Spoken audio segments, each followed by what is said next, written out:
The hand that closed around Levi Wells's wrist was not gentle. It was the kind of grip that belonged to someone who had never learned to be anything less than absolute. Fingers like iron bands, green-skinned and scarred across the knuckles. And before Levi could even finish turning around from the wayhouse door, he was already being pulled, not asked, not invited, pulled back through the crowd of soldiers and diplomats and road-weary pilgrims that filled the torchlit yard of the Pilgrim's Rest. "Hey, wait, what are you?" "Quiet," she said. And he went quiet, because the voice that said it was the kind that expected to be obeyed and had never once been disappointed. She was half a head taller than him and built like the old oak on the ridge above his hunting grounds, rooted, immovable, magnificent. Dura Bloodhorn was her name, though he did not know that yet. He only knew the pressure of her hand. The width of her shoulders in fitted warrior's leathers dyed a dark slate gray. The way the torchlight caught the silver studs along the seams of her bodice as she hauled him through the gate and across the packed dirt yard toward the long stone building at the center of the way station compound. The leathers were cinched tight at her waist and flared over the curve of her hips, the collar open in a deep V that drew the eye whether one meant to look or not. Two short tusks curved up from her lower jaw, ivory white against green skin, and her dark hair was pulled back in a severe warrior's braid wound through with a cord of hammered copper. Her eyes, when she finally turned them on him, were amber bright and burning as a hawk's. Levi Wells was 28 years old, the Lord's huntsman for the Everton hold, and he answered to no one in the deep woods east of the Pilgrim Road. He tracked wolves and set the timber boundaries and knew every trail between the Grayville Ridge and the river crossing at Allen Ford. He was not small, not soft. Weathered, brown-haired, with the lean economy of a man who had spent a decade earning his living in hard country. Decent, most people said. Quiet. Reliable. The sort of man people trusted with their Lord's land and then forgot to invite to supper. He had been at the Pilgrim's Rest for one night only, carrying a sealed letter from Lord Everton to the district representative stationed there. Something about the upcoming treaty talks between the Everton territories and the Bloodhorn war clan. He had planned to deliver the letter, take a room, eat something hot, and ride back in the morning. That plan was currently being dragged sideways at speed. "I need to explain something to you," Dura said, not looking at him, pushing through a heavy oak door that led into the Wayhouse's largest chamber, the one the steward had referred to with reverence as the council hall. "Not if you are listening." Yes, I'm listening, but could you maybe, the men in that hall are going to try to take your lord's seat," she said. The Everton representative. Someone in that room bribed the messenger. Everton's actual letter never arrived. "They are going to announce the seat empty and replace it with a proxy who will sign whatever the Grayville faction tells him to sign." Levi stopped walking, or tried to. She still had his wrist. "How do you know that?" "Because I paid for the information," she said flatly, "and the man who sold it to me is already 2 days down the road toward Allen Ford. Now." She stopped at the second door, the inner one, and finally released his wrist. She turned to look at him fully for the first time. He felt it like a hand pressed flat against his chest, not a push, a presence. "You are Everton's huntsman," she said. "I saw the seal on your saddle bag when you arrived. That means you carry the Lord's authority in the deep territories. Are you willing to use it?" Levi looked at the closed door. He heard voices beyond it, the low, deliberate cadence of men in formal session. He thought about Lord Everton, who was old and not always wise but had never once treated Levi as anything other than a man worth trusting. He thought about what a stolen treaty seat would mean. The Grayville faction had been pushing for expanded territory rights along the eastern timber line for 3 seasons. If they got them, there would be no hunting ground left. More than that, there would be no peace. The Bloodhorn clan held the Eastern Pass. They had been promised fair terms. If those terms were stolen from them before the ink was dry, there would be war. "I'm willing," he said. Something shifted in her expression. Not softness exactly. Something closer to relief, though she wore it the way she wore everything, like armor. "Good," she said, and pushed the door open and walked him inside. The War Council was exactly as impressive and hostile as Levi had feared. A long stone table ran the length of the room, candles in iron brackets along the walls, and seated around it were 9 men diplomats, military representatives, 2 district magistrates, and at the far end, the man Dura had warned him about. A round-faced, well-dressed creature named Hensel who was already shuffling papers with the practiced confidence of someone who had already won. Dura walked in first, and every head in the room turned. There was a pause, the kind that had teeth in it, the kind that said she was not expected, not welcome, and perhaps not even considered a person whose presence was worth acknowledging. The Bloodhorn clan had sent a representative, yes, but the assumption in this room, Levi could feel it immediately, was that the representative would sit in the corner chair and be told things rather than say them. Dura walked to the center of the table. "I am Dura Bloodhorn, war daughter of Chief Rock Bloodhorn, and the acknowledged speaker of the Eastern clan in these negotiations," she said. Her voice carried the room without effort, without volume, it simply filled it. "I have called my own witness to the proceedings, Lord Averton's huntsman, Levi Wells, carrying the Lord's territorial seal and authorized to act in his name across the deep Eastern holdings." Hensel looked up sharply. "The seat is vacant. There is no authorized representative from—" "There is," Dura said, and she moved to stand beside Levi, no, closer than beside. She moved to stand at his shoulder, one step back, which in Bloodhorn positioning was not subordinate. It was protective. It was the stance of someone who had placed another person inside the circle of her own authority. She was not standing at his side. She was standing over him in the way a hawk stood over its nest. "This man is under my protection for the duration of these talks. Any attempt to challenge his credentials, his presence, or his right to speak for Averton will be treated as an act of hostile interference with treaty proceedings.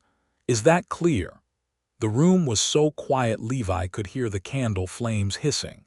Hensel's eyes cut from her to Levi and back. The magistrates exchanged a look. One of the military men, a broad-shouldered colonel with a gray beard and watchful eyes named Farron, sat very still, and Levi realized he was not one of Hensel's people. He was watching Dura with something that was not hostility. It was closer to professional respect. Levi reached into his coat and laid Lord Averton's personal seal on the table. The brass disc, stamped with the stag and the border pine, caught the candlelight and sat there, undeniable. Hensel said nothing more that evening that had any power in it. After the session adjourned, a tense, careful, procedurally brutal 2 hours in which Dura and Levi together dismantled 3 of Hensel's proposed amendments before they could even be formally tabled. Levi found her outside in the cold yard, standing at the edge of the light from the wayhouse windows, looking up at the ridge line. "You knew I was carrying that seal when you grabbed me," he said. "Yes." "You could have explained the situation without the dramatic entrance." She considered this for a moment. "No, I could not have. The dramatic entrance was the point. Half the men in that room needed to see that the Bloodhorn clan was not arriving with a grievance. We were arriving with a position." She turned and looked at him. "How is your wrist?" He laughed, which surprised both of them. "Fine, you're strong." "I know." He leaned against the wayhouse wall. The night was cold, this high on the Pilgrim Road, the kind of cold that came off the mountains in long, clean rolls. He could smell pine and something like distant snow. "What happens if Hensel doesn't give up?" "He's got people in that room." "He has 4, she said. "Farron is not one of his. The 2 magistrates are afraid of him but not loyal. The remaining 3 will follow whoever is clearly winning." She paused. "Which means we need to be clearly winning." Levi studied her profile. The copper cord in her braid glinted. He thought about the way she had stood at his shoulder in that room and the feeling it had produced in him, warmth, he might call it if he was being dishonest. He knew what it actually was. It was the feeling of being claimed by someone extraordinary, and it did not make him feel small. It made him feel, improbably, like standing taller. "Why me?" he asked. "You could have found another Averton representative. There's a district clerk 2 towns back." "The clerk does not carry the territorial seal," she said. "That's practical, but why are you protecting me? You don't know me." She looked at him for a long moment, and there was something in that look he could not quite read. "I know what you are," she said. "I watched you arrive last night. You stabled your own horse. You thanked the boy who brought your kit. You sat alone in the common room and read your dispatches and did not speak loudly or laugh at anything unkind." She paused. "I know what kind of man produces those habits." Levi was quiet. Outside his bones somewhere, a warmth was building that had nothing to do with the walls at his back. "Get some sleep," she said. "Hensel will try something tomorrow." She was right. Hensel tried something tomorrow. He tried it at dawn in the form of two men with short swords waiting in the corridor outside Levi's room. They were not assassins, they were intimidators, built for the threat rather than the act. Levi had grown up in the deep woods. He had faced bears and wolves, and once a territorial boar that had weighed the better part of half a ton. He was not a duelist, but he was fast and he was calm, and he had his hunting knife in his hand before the first man reached him. He did not have to use it. Dura came through the corridor door at the far end like weather coming over a ridge, purposeful, total, and very hard to argue with. She had a short axe in one hand, and the look on her face was the look of someone who had been waiting for this. The two men reconsidered their employment very quickly. "You were watching my room," Levi said after they had gone. "I was sleeping in the corridor," she said, matter of fact, already sliding the axe back into her belt loop. "There was a pallet." He stared at her. "You slept on the floor in the corridor to guard my door." "You are under my protection," she said, as though this were an explanation that required no further elaboration, and walked past him toward the stairs. He stood in the corridor a moment longer, looking at where she had been. The pallet was still there, pressed against the wall, a folded blanket beside it. She had slept there all night. She had given up a room to sleep on a stone floor in a corridor to make sure no one got to him. He thought, "This woman is remarkable." He thought, "I am in very serious trouble." The next session was harder. Hensel came with documents, properly filed, formally witnessed, asserting that the territorial seal Levi carried was superseded by a newer charter that had reclassified the huntsman's role as a non-diplomatic function. It was clever. The argument had enough procedural weight to slow everything down, to fill 2 hours with technical debate that none of the genuine representatives wanted. It was Levi who broke it, actually. He knew the Averton land law the way he knew trail markings, not from study, but from living. He had spent 10 years in those woods, had attended every survey and boundary setting the Lord had ever conducted in the Eastern Territories. He knew something that Hensel's forged charter had overlooked. The territorial huntsman's seal was not granted by the district charter. It was granted by the Lord's own hand, under the old forest law that predated the district system by 200 years. No district charter could supersede it. He laid this out slowly, clearly, without dramatics, just the facts, in the order they mattered. He saw Colonel Farron write something on his paper. He saw one of the magistrates sit back and exhale. And he saw Dura Bloodhorn across the table from him, watching him with an expression that was new. It was proud. She looked proud of him.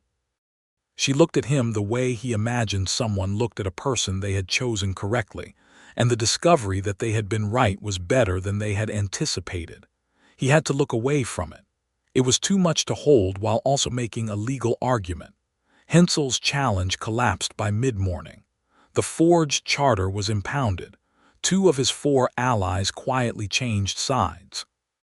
By afternoon, the proceedings had returned to something like legitimate order, and the actual treaty language began to be drafted.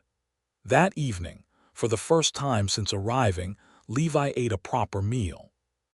He sat in the Wayhouse common room with a bowl of hot stew and bread, and Dura sat across from him, which caused every other person in the room to give their table an extremely wide berth. "I want to understand something," Levi said, tearing the bread. "The Bloodhorn clan has been at odds with the Averton territories for what, 3 generations? 4, she said. 4. So why do you care whether the treaty is legitimate? If Hensel's people rig it, you get to say the humans broke faith first. Your clan gets to fight the war it's been waiting for." She was quiet for a moment, and he thought she might not answer. Then she said, "My father has been chief for 20 years. He has won 4 wars and buried 3 of his sons in them. He wants peace before he dies, not the peace of having won, actual peace." She looked at her hands, which were folded on the table, and for a moment the armor she wore everywhere was slightly thinner. "I am the only war daughter he has left. If I bring him a real treaty, a legitimate one, it may be the last thing he needs from me." Levi stopped eating. "I'm sorry," he said, "for your brothers." She looked up and he met her eyes squarely. Not with pity, just with honesty. She could tell the difference. He could see that she could tell because something in her face eased just slightly, a fraction of held tension released. "Thank you," she said. It was not a phrase she used easily. He could hear the weight it had for her. "My father was a woodsman," he said. "He taught me to track before I could read. He died when I was 17, fever. I know what it is to want to give someone something they need before the time runs out." They ate in silence for a while after that, but it was not uncomfortable silence. It was the kind that happened when 2 people had said enough true things to each other that they did not need to fill the air. After dinner, they walked out to the Pilgrim Road itself.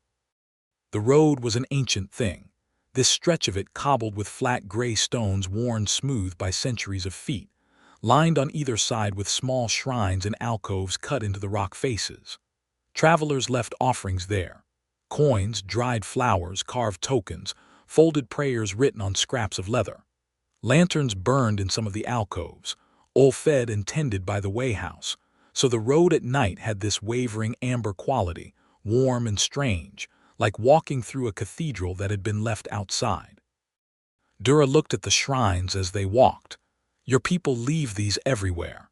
Pilgrim Road. It runs from the valley temples all the way to the northern shrine at Grayville Peak. People have been walking it for as long as anyone can remember." She paused at one alcove where someone had left a small carved bird, a kind of swift, its wings spread in mid-flight. She touched the tip of one carved wing with one finger. "The Bloodhorn clan does not leave things in stone houses," she said. "We burn our offerings. Fire carries things upward." "What kind of things?" She was quiet a moment. "Names of the dead, promises to the living." She let her finger drop. "Intentions." He looked at the side of her face, the clean line of her jaw, the copper gleam of her braid. "What would you burn tonight?" he asked, and it was not a flippant question. It came out of him honestly, with genuine curiosity, and she heard it that way. She turned to look at him. The lantern light did extraordinary things to her face. "A promise," she said, "that I would not let this treaty fail." "Is that all?" A pause, very small, but he caught it. "Almost all," she said. He filed that away and said nothing, and they kept walking. But he noticed that when the road narrowed near a tall shrine and they both stepped to one side, her shoulder pressed against his, and she did not move away, and neither did he.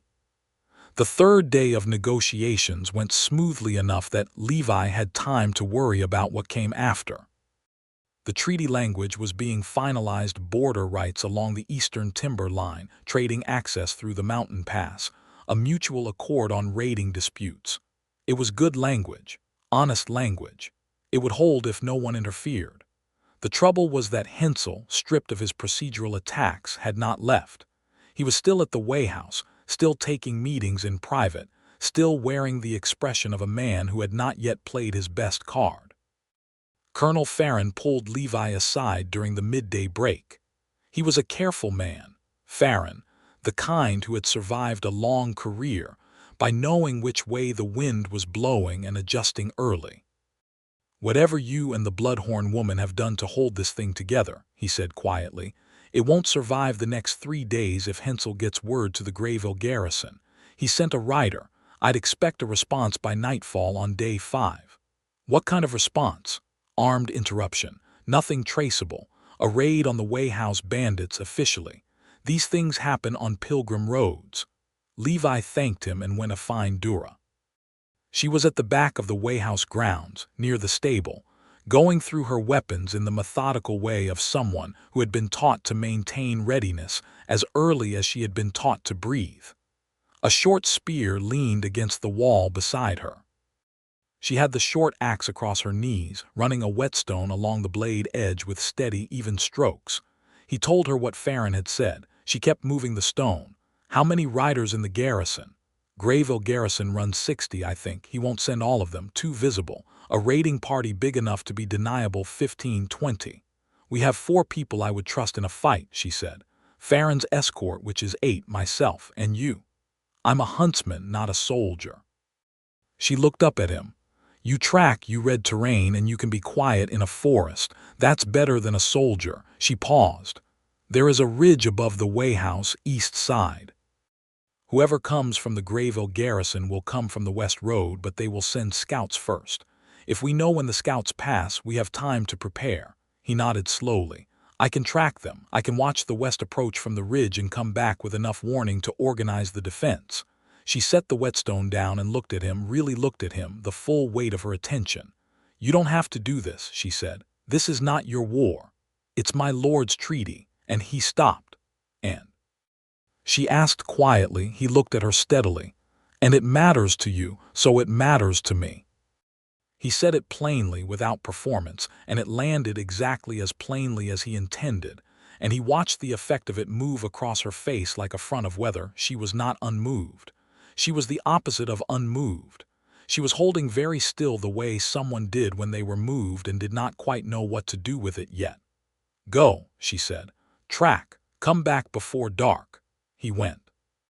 The ridge above the Wayhouse was a good vantage point, open rock face on the summit, dropping into dense pine below, with a clear line of sight across the western approach for nearly 2 miles.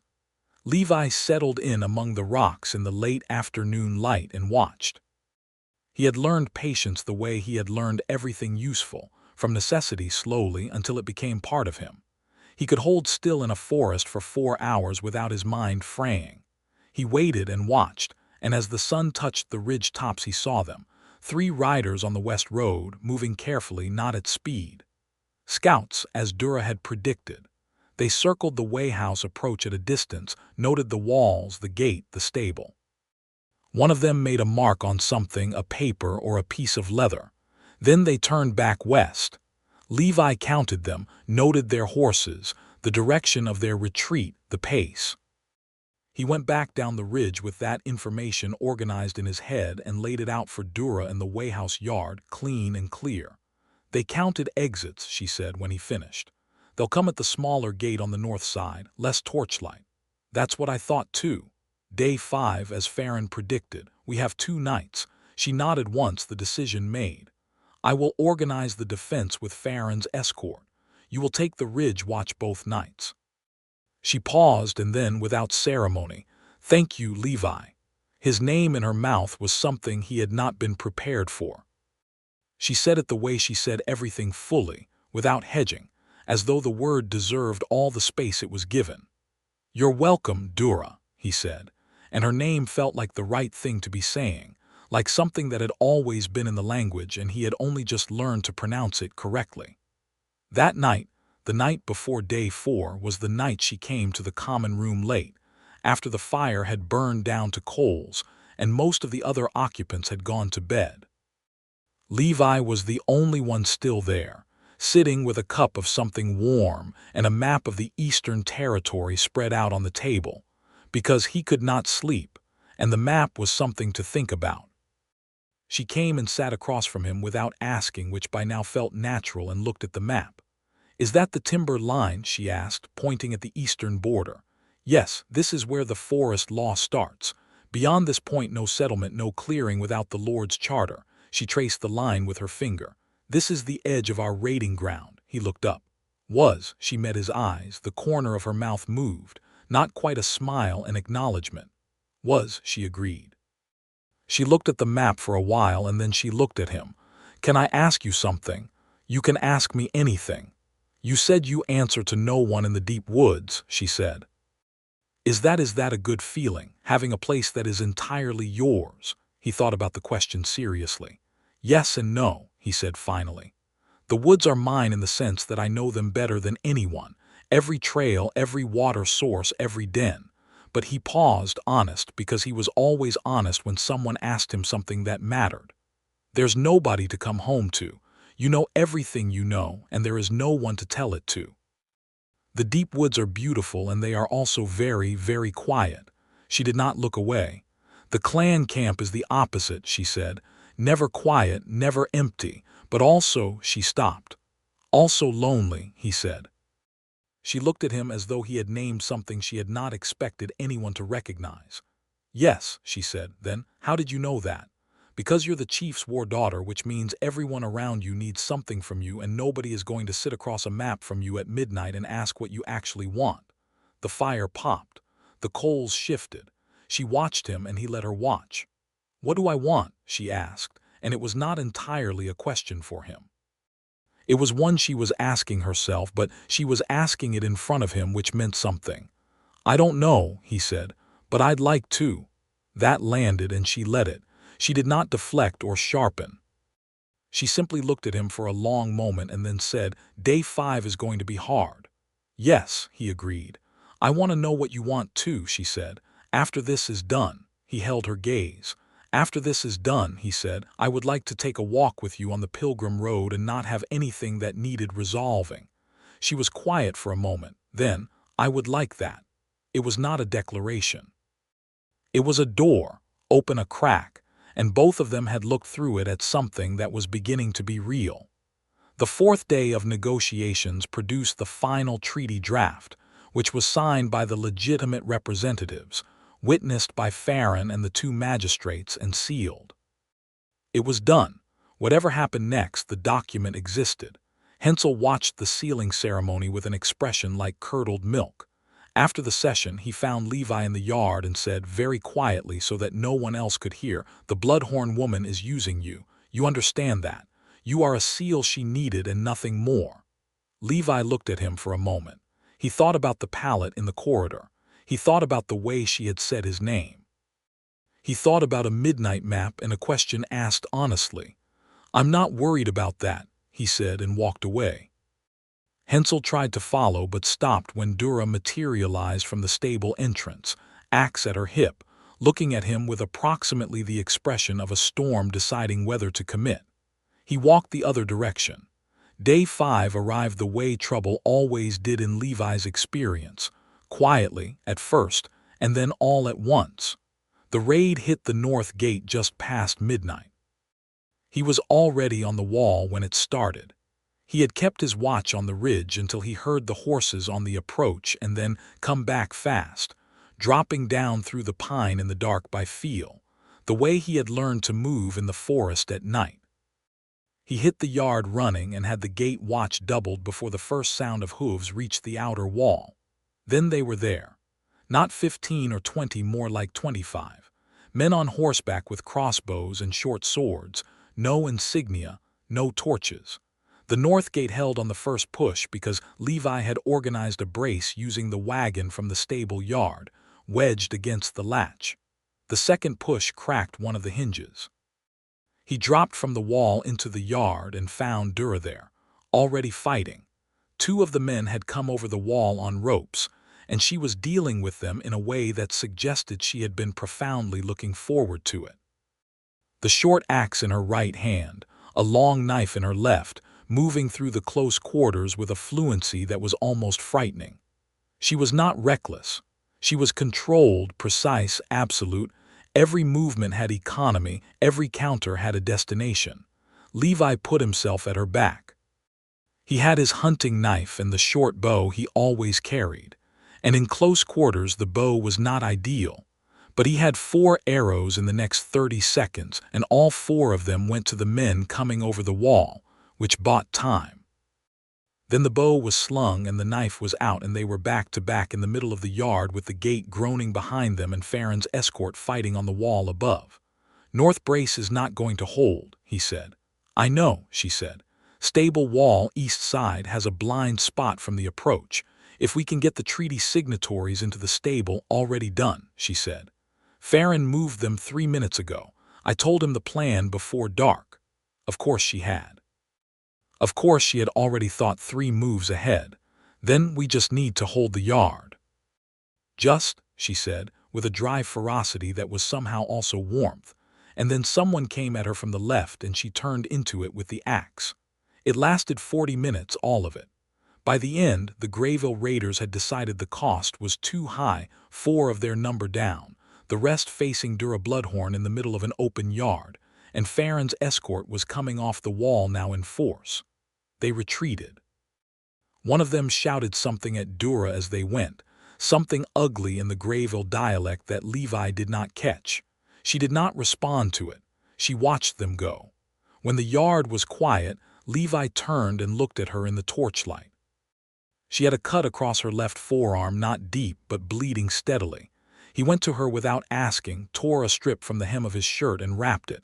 She watched him do it with an expression he could not name, standing very still while he worked. "You fought well," she said, "for a huntsman." "You fought incredibly," he said, tying off the bandage. "For anyone." He was still holding her arm. They both registered this at the same moment. He did not immediately let go, and she did not pull away. The torchlight in the yard was very honest, and they were very close, and the 40 minutes of fighting had stripped away whatever remaining pretense was between them. "Levi," she said. Not a question, not a command, just his name in the voice that gave it all the space it deserved. "I know," he said. He pressed his forehead against hers, carefully, "the way you moved towards something you were afraid of damaging, not because it was fragile but because it was precious." She made a sound very low in her chest, almost inaudible, and her free hand came up and closed around the back of his neck, and when she pulled him in the rest of the way and kissed him, it was with exactly the same completeness she brought to everything else she did. The world did not stop. The torches still burned. The horses were still unsettled in the stable. Farron's men were still moving on the walls. But in the middle of all of it, in the middle of a yard that still smelled of combat and cold mountain air, Dura Bloodhorn kissed Levi Wells with the total commitment of someone who had never yet learned to do anything halfway, and he kissed her back with everything he had, which turned out to be more than he had known was there. When they came apart, they stayed close. Her forehead was still against his. "After this is done," she said. "The walk on the road," he said.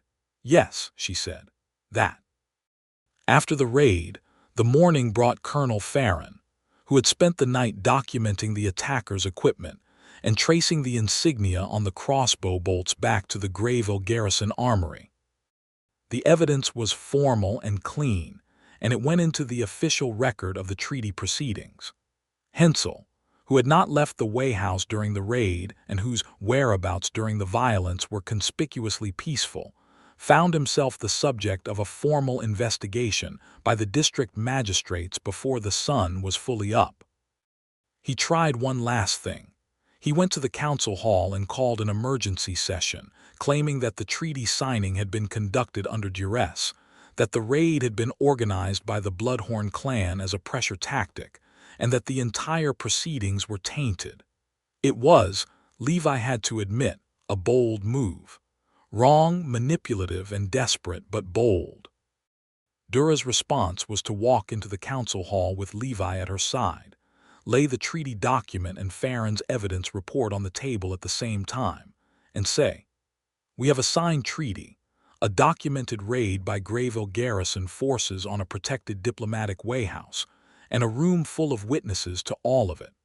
What we do not have is a single shred of evidence that the Bloodhorn clan acted in bad faith at any point in these proceedings. What we do have is a great deal of evidence that someone in this room did." She looked at Hensel. "Would you like to continue this session, or would you like to have a very quiet conversation with the district magistrates?" Hensel had the quiet conversation with the district magistrates. He was removed from the proceedings by midday, his credentials suspended pending the investigation, his proxy stripped from the record. The treaty stood. In the late afternoon of Day 5, with the treaty secured and Farron's people managing the aftermath, and Hensel in a room with a locked door and some very patient magistrates, Levi found himself at the Pilgrim Road. He had not planned to go there. His feet had simply carried him, the way feet did when the body knew something the mind was still catching up to. He stood at the edge of the road among the shrines and lanterns and looked at the carved bird in its alcove. He heard her footsteps before she arrived. She moved quietly for someone her size, which always surprised him, though it should not have. She was a hunter too, in the oldest sense. She stood beside him at the alcove with the bird. She looked at it for a moment. "I kept thinking about this," she said. "During the raid, I kept thinking, when this is over, I am going to stand on the road and look at this bird." "What did you decide about it?" She thought for a moment. "That things which travel fast and high leave no record of where they have been, but they always know the way home." She paused. "I did not have a home place before this road." He looked at her. "And now?" She turned and met his eyes, and whatever armor she had built and carried for however many years she had been doing this, carrying her father's war, burying her brothers, being the one left standing, some portion of it was genuinely down. Not gone, not discarded, just put aside for the moment in his presence. "Home is where someone knows what you need before you say it," she said quietly. "I have not had that." "Neither have I," he said. "Deep woods are quiet, remember." The corner of her mouth moved. A real smile this time, fully committed, and it transformed her face. She was already remarkable, but smiling she was devastating in the most complete and unnecessary way, like the woods in October, like everything turning at once. He held out his hand. "Walk with me." She took it. Her hand was large and scarred and warm, and his hand fit inside it better than anything had any right to fit. They walked the pilgrim road in the long-angled light of late afternoon, the lanterns beginning to glow in the alcoves, the cold mountain air carrying pine, and the distant smell of snow. They talked about the forest law, about the Eastern Territory, about a mountain pass she had crossed 3 times in winter, and what the snow looked like at altitude where it had never been touched.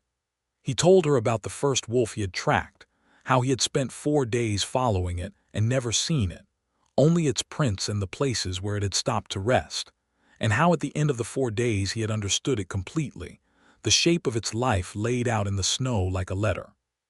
She listened to this the way she listened to everything he said, with her whole attention, nothing withheld. She told him about her father, Rock Bloodhorn, who was fierce and fair and dying by degrees and too proud to say so.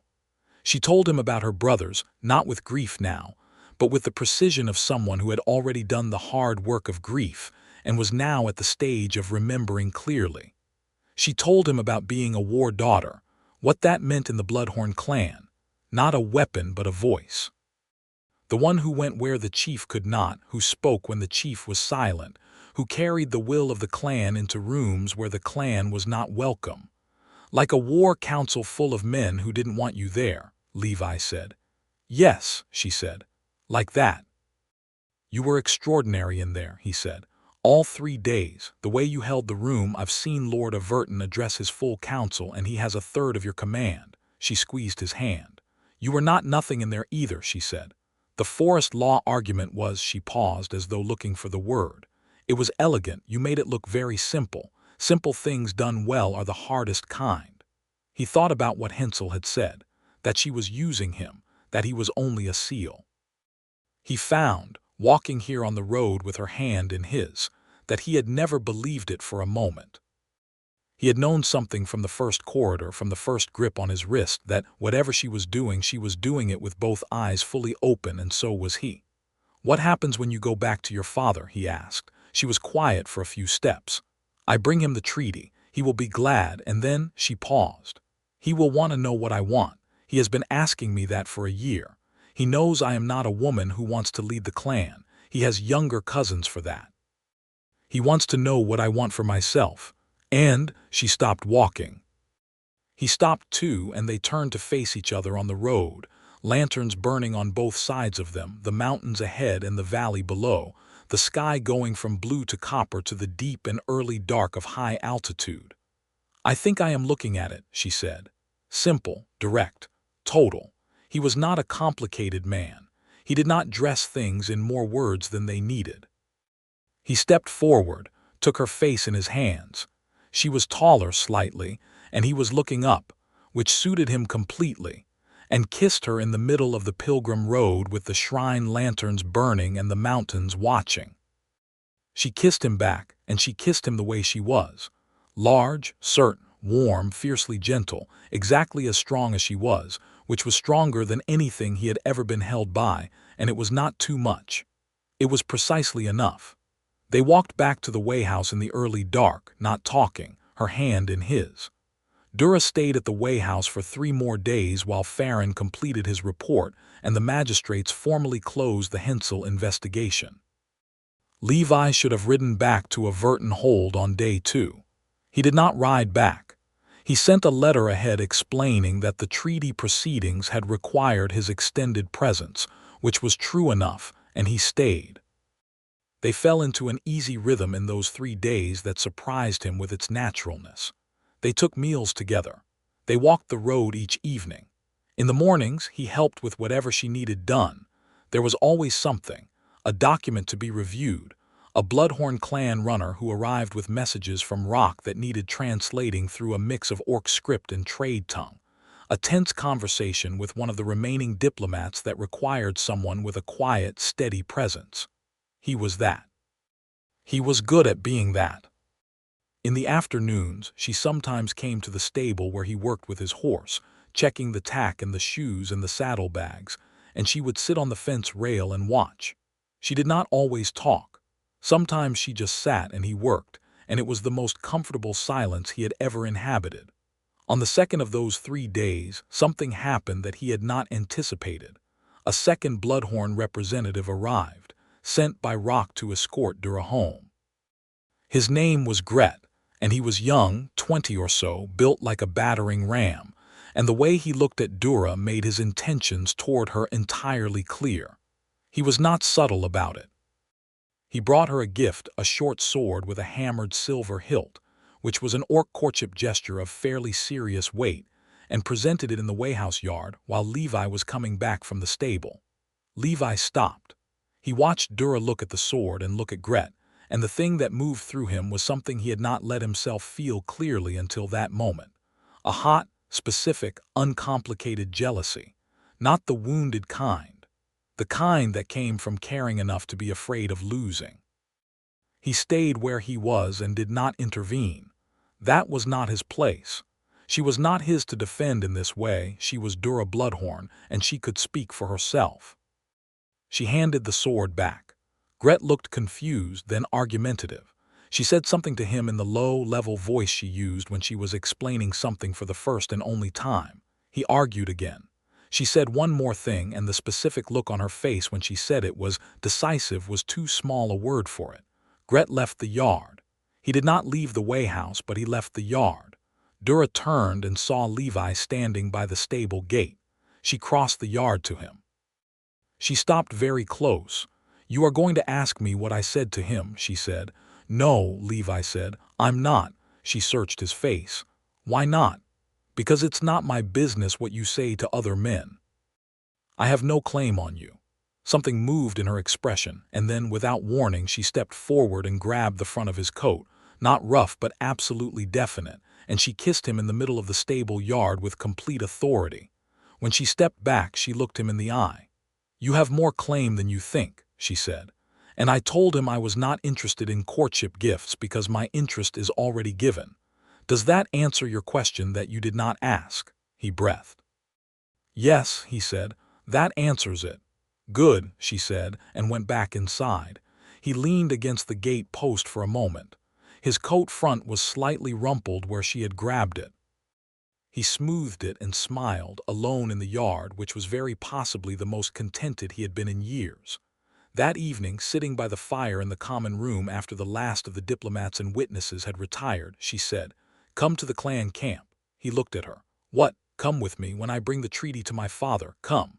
She was watching him with that amber gaze, direct, no pretense. "I want him to meet you.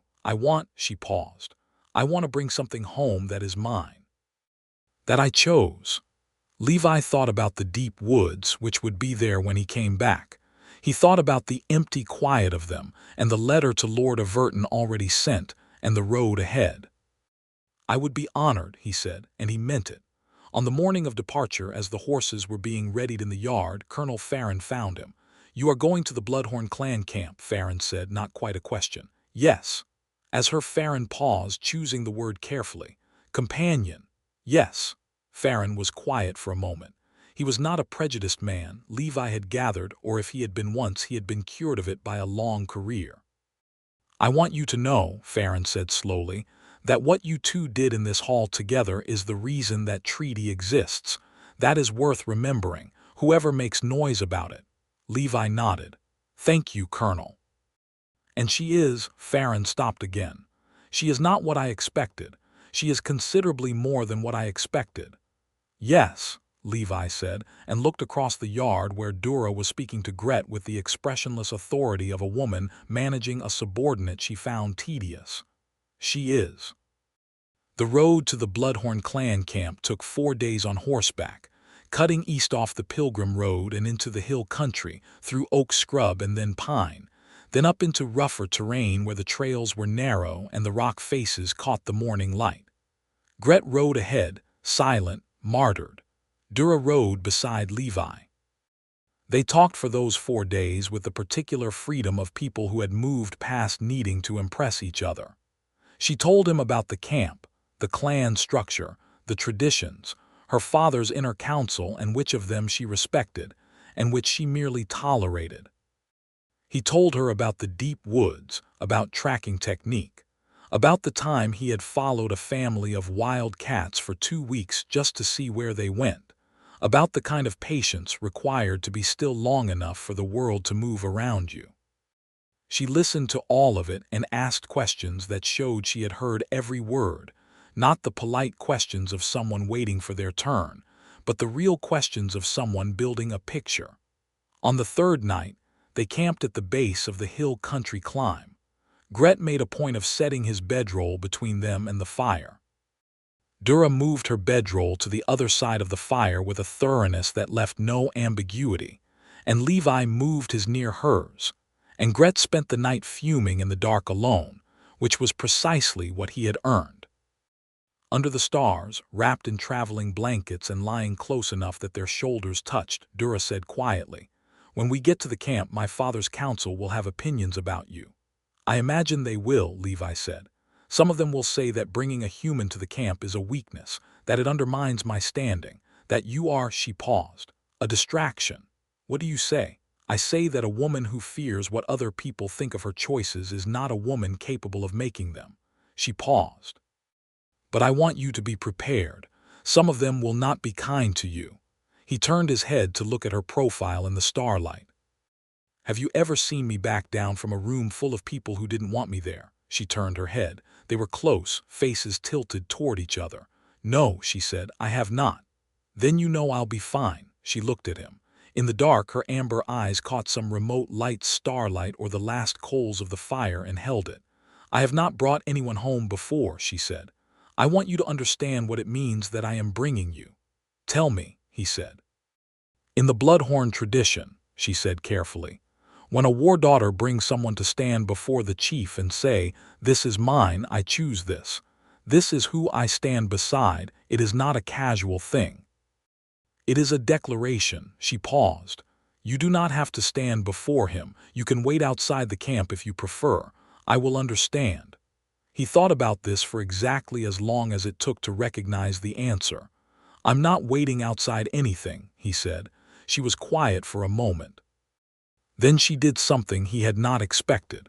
She reached out and took his hand and held it, and did not let go, and they lay there on the dark hillside with the stars above them and said nothing more until they slept.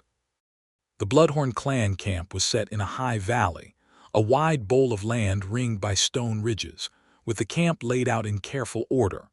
Cook fires at the center, hide tents in concentric arcs, a great hall tent at the far end that was larger than the wayhouse common room and older than anything else in the camp.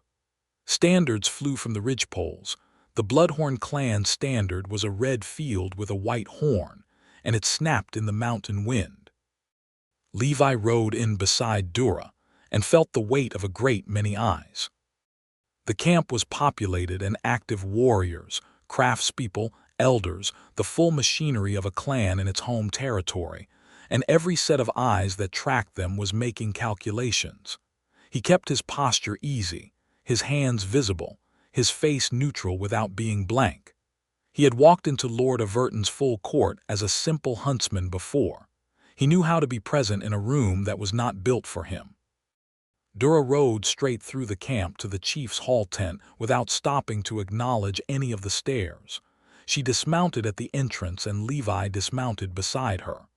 Gret took the horses without being asked, still managing to make even that task feel aggrieved. "Ready?" she said quietly. "Yes," he said. She pushed the tent flap back and they went in. Rock Bloodhorn was exactly what Levi had expected and entirely more than he had braced for. Old, not ancient, but old in the way of something that had been through serious weather and come out shaped by it. He was seated on a low throne of carved bone and dark wood, wrapped in a heavy cloak, his face a map of decades and decisions. His tusks were longer than Dura's, and one of them was chipped, which Levi suspected had a story. His eyes were the same amber as hers. His inner council flanked him, 8 men and women of various ages, all watching the entrance with the attention of people who had been informed of Dura's arrival and were forming opinions at speed. One of them, a heavy-set man with close-cropped gray hair and a voice like gravel, said something in clan tongue that Levi did not catch, but the tone was clear enough. Disapproving, pointed. Dura did not look at him. She walked to the center of the tent, to the space before her father's seat, and she said, in trade tongue clearly, for Levi's benefit as much as anyone's, "Father, I have brought the treaty of the eastern border, signed and witnessed, legitimate in every respect." She produced the sealed document from her travel bag and laid it on the low table beside his throne. "And I have brought," she paused. She turned and looked at Levi, and the look was public and it was complete, and it was meant to be seen. "I have brought the man who helped me hold it together when it was being stolen from us. Levi Wells, Lord Averton's huntsman, who stood with me in that hall when it mattered and beside me in the yard when they sent raiders to tear the work apart." She stepped back to stand beside Levi, shoulder to shoulder. "He is mine," she said, in a voice that was even and total and left absolutely no room for interpretation. "I have chosen him and I am asking your blessing." The tent was very quiet. The heavy man with the gravel voice said something sharp, and another council member nodded, and there was a brief, urgent exchange in clan tongue that Levi listened to without understanding the words but read the shape of clearly enough. Rock Bloodhorn raised one hand. Everything stopped. The old chief looked at Levi for a long time. Levi met his eyes. He did not perform anything. He was simply there, honest, steady. The way he was in the deep woods when something large was looking at him, present without aggression, calm without submission. Rock said in trade tongue that was accented but precise, "My daughter has not brought anyone before me in 23 years of being a war daughter." "I know," Levi said. "She told me." Rock's expression did not change, but something in his eyes did, a fractional interest. "She told you." "She told me what it meant. I came knowing." Another pause. Then Rock said, "You stood beside her in the council hall." "She pulled me into it," Levi said honestly. "I can't claim I walked in voluntarily. But once I was there, yes." Something moved across the old chief's face. Not quite amusement, too controlled for that, but something in that country. He looked at Dura. He looked back at Levi. He said, "The treaty, it is real. It will hold. As long as both sides want it to," Levi said. "Your daughter made sure the legitimate record was complete. The man who tried to compromise it has been removed. The document is clean." He paused. "I can give you my word on that, which is worth whatever you think a huntsman's word is worth." "What makes a huntsman's word worth anything?" One of the council members said, the heavy one, in grudging trade tongue. "Nothing but what he does with it," Levi said. "Same as anyone."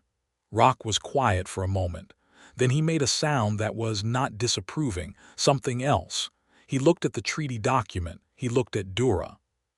He said something brief in clan tongue. Dura exhaled very slowly. It was the only sign she gave of anything.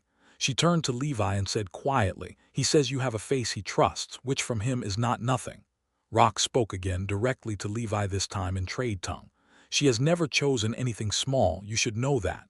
"I know it," Levi said. "Do not be small," Rock said. "Not a threat, a request, and behind it a father's hope." "I don't intend to be," Levi said. The heavy council member made one more argument. Levi caught Dura's jaw tightened beside him. Before she could speak, Rock silenced the man with a single word and said, in the tone of someone making a final statement on the matter, "My daughter has named him. He is Bloodhorn welcomed. The discussion is done." The discussion was done. That evening the clan held a proper fire, not a celebration exactly, but a gathering, which among the Bloodhorn was the way significant things were acknowledged. The treaty was not celebrated with ceremony, because the Bloodhorn did not celebrate the end of war so much as they honored those who had made the peace possible. A great fire was built in the center of the camp and offerings were burned in it. Dura told him what each one was for: the dried herbs for the dead, the carved tokens for the living, the strips of leather with words pressed into them. "What did you put in?" he asked. She looked at the fire. "A promise," she said, "the same one that you would not let the treaty fail." "No," she said. "That is done. This was a different one." He looked at her. The firelight was extraordinary on her face, orange and gold, the copper cord in her braid catching it, her amber eyes bright. "Will you tell me?" "Yes," she said, "but not here." She turned to look at him. "Come." She took his hand and led him away from the main fire, out to the edge of the camp where the ridge above caught the last light and the stars were already thick overhead. She stopped and turned to face him. "I promised," she said, "that I was done making myself smaller than I am to fit into spaces that were not built for me, and that I was going to choose what I want, openly, without apology." She looked at him directly. "And what I want is you, completely, for as long as you will have me." Levi looked at her for a moment. He thought, the deep woods will be there. The trails will be there, and the silence and the Lord's hunting ground. And none of it will look the same when he goes back to it, because none of it has looked the same since he turned around in a wayhouse yard and found her pulling him by the wrist into something that would rearrange everything. He reached up and touched her face. She turned into it, leaned into his palm like something large and strong choosing to lean, which was entirely different from falling. He said, "I have been quiet and alone for a long time. I thought that was just what my life was." He paused. "I don't think that anymore." She covered his hand with hers. "Neither do I," she said. He kissed her then, unhurried, for the first time, with nothing pressing on either of them. No raids, no councils, no hensels, no proceedings. Just the fire behind them and the stars above and this woman who had grabbed him by the wrist and changed the direction of everything. She kissed him back with the warmth that lived under all that armor, the warmth that was the actual truth of her, wide and deep and fierce and patient all at once. When they came apart, she looked at him, very close. "I should tell you," she said, "that among the Bloodhorn the way I spoke in front of my father's council is a form of declaration." "I know," he said. "You told me what it meant." "You are going to have to decide whether you, Dura," he said. "I came into that tent knowing, I told you that." She looked at him. The amber eyes were steady, and behind them he could see what was usually held back, not hidden, just held, the way someone held something valuable carefully. Relief and wonder and a love that was clearly not new, just finally spoken.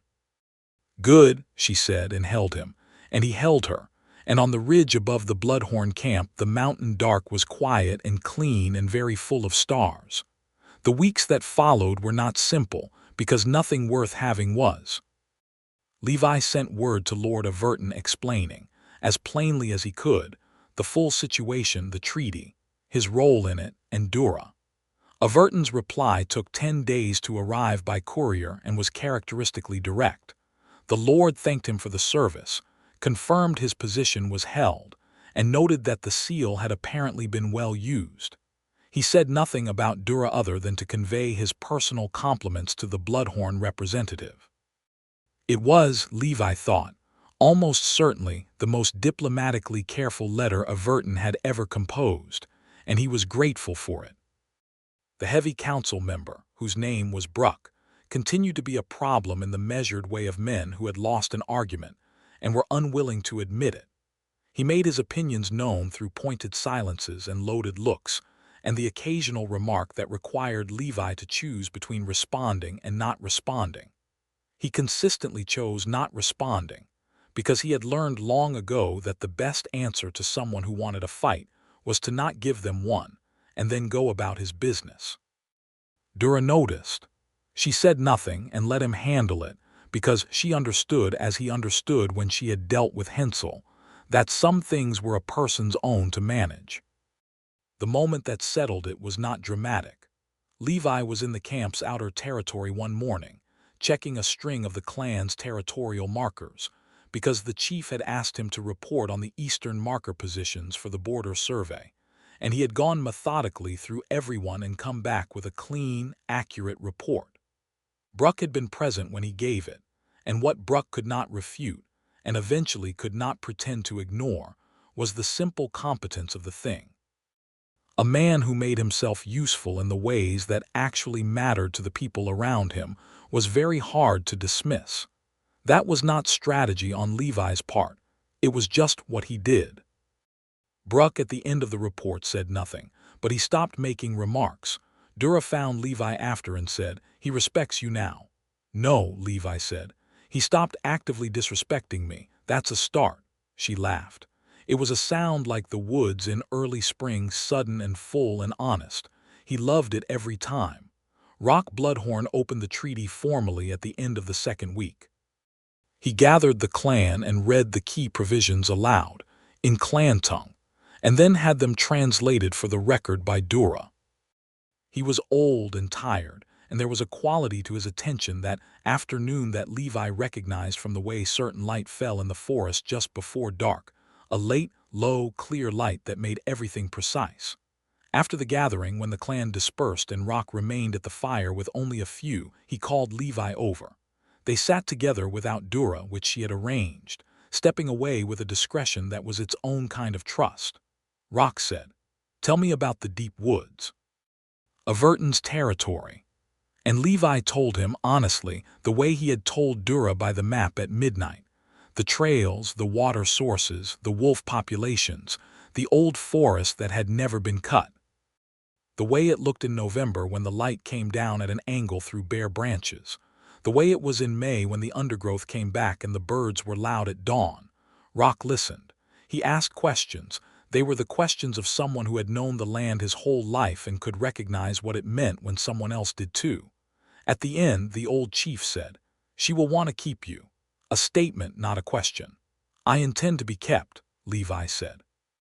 Rock looked at him, and Levi thought he saw, behind the years and the weariness and the authority, just a father who loved his daughter and had been afraid she would be alone.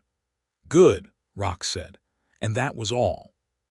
On the last night before Levi had to ride back toward Averton territory, he could not delay it further. The Lord's game surveys were due, and he had obligations he would not neglect.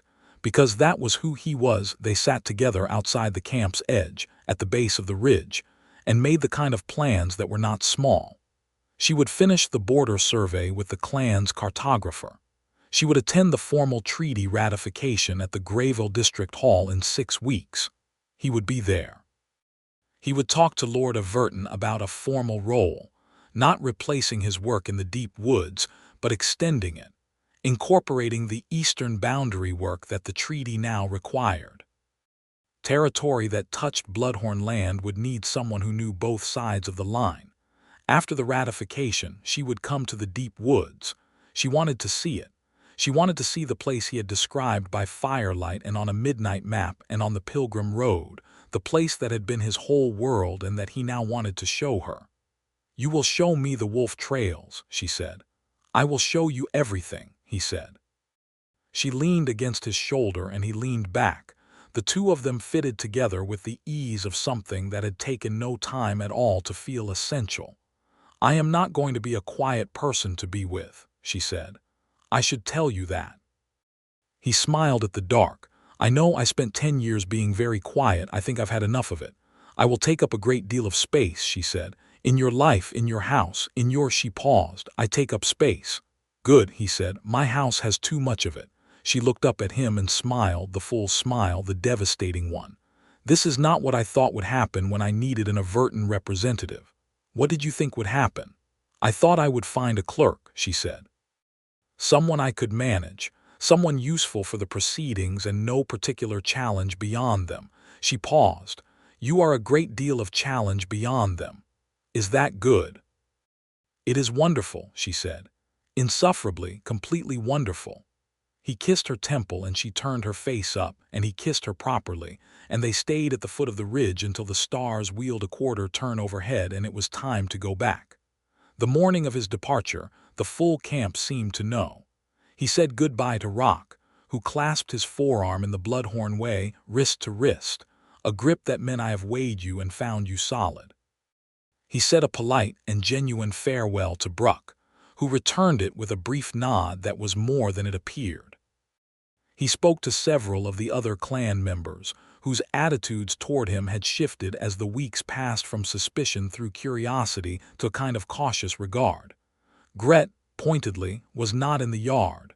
Dura walked him to the camp entrance. He mounted his horse. She stood at the entrance post, looking up at him, and he thought she was the most complete thing he had ever seen. The warrior's leathers, the copper braid, the tusks, the amber eyes, the controlled expression that she had never quite lowered for anyone else. 6 weeks, she said. 6 weeks, he said. At the ratification, she said. I'll be there. She reached up and put her hand on his. Don't be late, she said.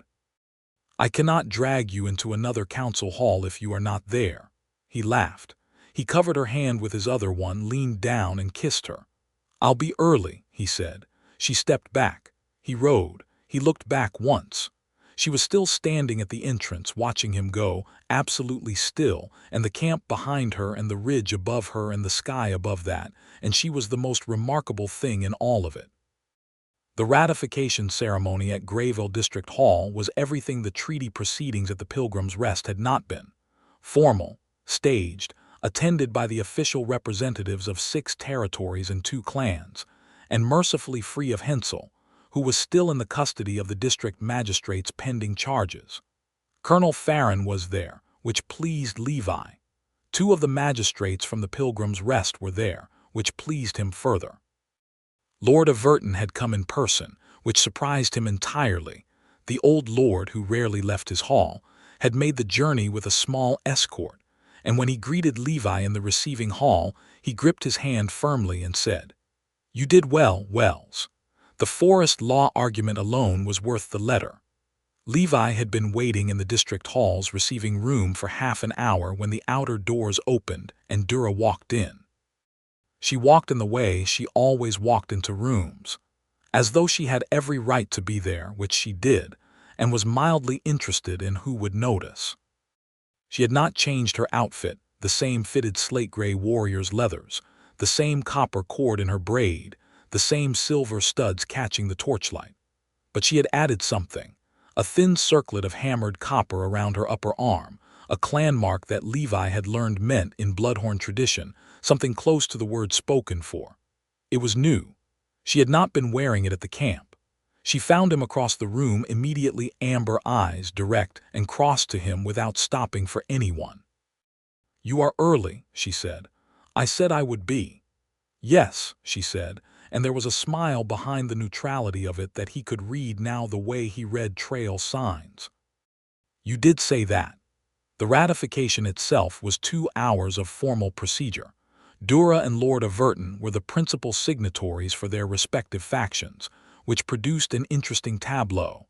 The old human lord and the orc war daughter, sitting side by side at the ratification table, which several of the attending representatives clearly found difficult to arrange their faces around. Farron signed as a witness. Levi signed as a territorial representative and seal holder, which was now an official designation he carried formally, not just by necessity. When the document was stamped and sealed, and the proceedings concluded, the room shifted into something closer to a reception, formal but looser, the kind where people moved around and spoke in clusters rather than across a table. A man Levi did not know approached Dura then. Well-dressed, human, part of one of the other territory delegations, with the easy confidence of someone who had been handsome and wealthy long enough to consider it a natural condition.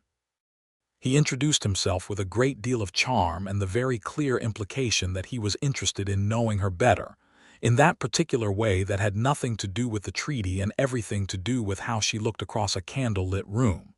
Levi watched from 2 feet away and felt the familiar warmth of jealousy, clean and specific. He also felt, alongside it, something else: certainty. Grounded, unworried certainty. He knew what she had told him. He knew what she had burned in the fire at the clan camp. He knew what the copper arm ring meant. Dura listened to the man politely, gave him approximately 12 seconds of genuine attention, and then turned to Levi and said deliberately with her full voice, "Levi, will you come and meet Colonel Farron properly? He has been asking about you." She put her hand on his arm, a claim, clear and public and entirely intended to be read correctly, and steered him away. The well-dressed man watched them go. Levi caught his expression, brief, surprised, recalibrating. Not wounded. Just wrong-footed, which was fair. Farron greeted Levi with real warmth and shook Dura's hand with the respect of someone who had seen her in action and was not going to pretend otherwise. They talked for 20 minutes about the treaty, about the Eastern Border Survey, about what came next now that the formal process was complete. Farron said that the Grayville garrison was being reorganized under new command, which was a polite way of saying the commander who had authorized the raid was being replaced. "Good," Dura said. "Yes," Farron said. "Good." Later, after the reception thinned and the formal business was done, Levi found Lord Averton standing at the hall's great window, looking out at the district town in the dusk. He joined him. "She is not what I expected," Averton said. "I've heard that before," Levi said. "I mean it as compliment," the old lord said carefully. He was not a man who changed his views quickly, and Levi could see him working through this one in real time. "The treaty is solid. The border provisions are sensible. She drove them." "Yes." "And you?" Averton stopped.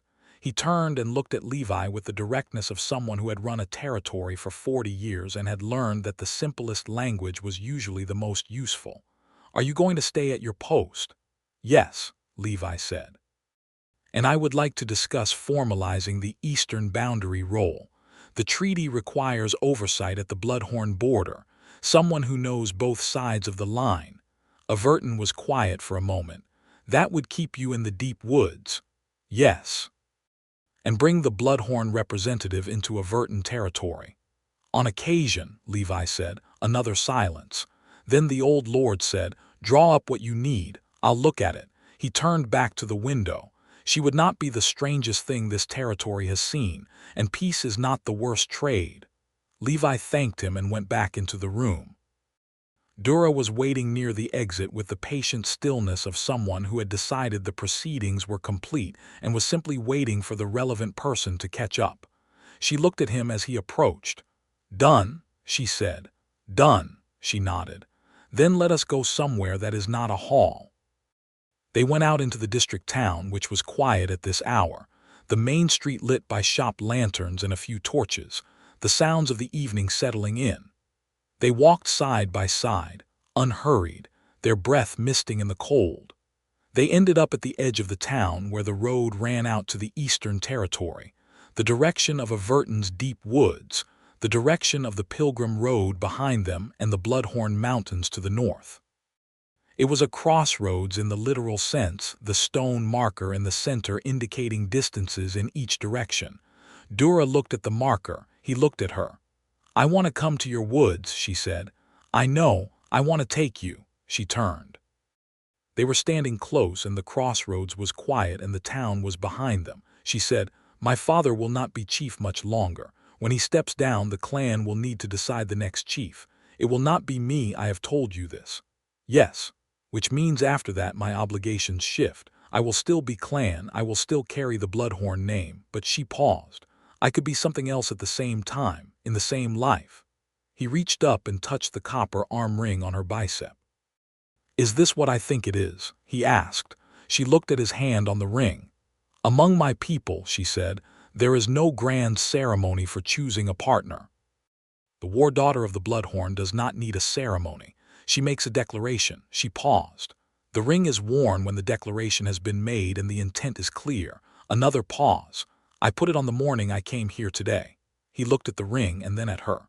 "Then I would like to make a declaration too," he said, "for what it's worth from a huntsman, which is that I intend to spend a very long time knowing you, that I would rather be in a difficult room with you than a peaceful one without you, that the deep woods are going to be less quiet, and I am profoundly glad of it."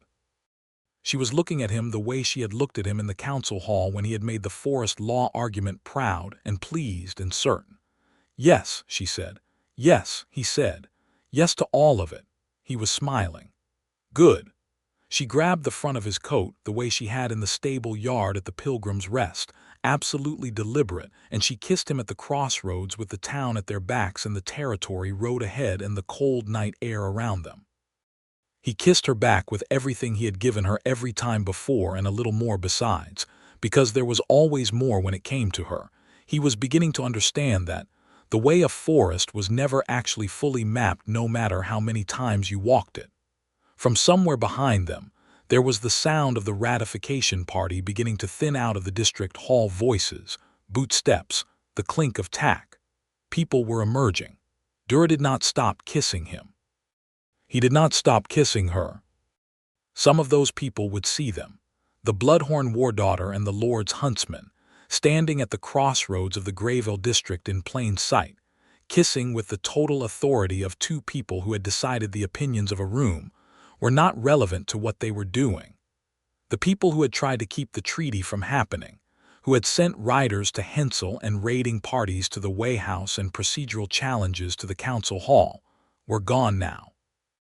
The people who remained were witnesses to the treaty's existence, and they were going to be witnesses to this too.